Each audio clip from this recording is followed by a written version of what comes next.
Hello everyone, అందరు ఎలా ఉన్నారు? బాగున్నారా? వెల్కమ్ టు పూజ్య శరత్ యూట్యూబ్ ఛానల్. మన ఇంట్లో మనీ ప్లాంట్ పచ్చగా చాలా త్వరగా పెరగాలంటే ఒక చిన్న సీక్రెట్ ట్రిక్ ఉంది. అదేనండి, మన ఇంట్లో రోజు ఉండే టీ పౌడర్. నేను రోజు టీ పెట్టిన తర్వాత మిగిలిపోయిన టీ పౌడర్ని మంచిగా కడిగి ఎండలో బాగా ఎండబెట్టిన తర్వాత ఆ టీ పౌడర్ని మన మనీ ప్లాంట్కి వేయాలి.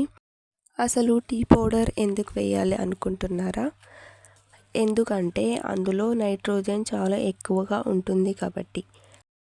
అయితే బాగా పెరుగుతున్న టైంలో మా పాప తెలియక ప్లాంట్ నుంచి ఒక కొమ్మని విరగొట్టేసింది. నేను ఆ విరగొట్టిన కొమ్మని పడేయకుండా వెంటనే తీసుకొని ఆ మొక్కని కట్ చేసి వాటర్లో పెట్టిన 1 వీక్కే రూట్స్ ఇలా ఫామ్ అయ్యాయండి. అండ్ చిగురు కూడా వేస్తుంది. నేను మనీ ప్లాంట్కి అప్పుడప్పుడు ఇలా టీ పౌడర్ వేస్తూ ఉంటాను.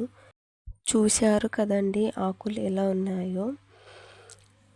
ఈ వీడియో మీకు ఉపయోగపడింది అనుకుంటే వెంటనే లైక్ చేసి మన ఛానల్ని సబ్స్క్రైబ్ చేసుకోండి.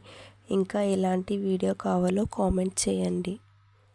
Thank you for watching.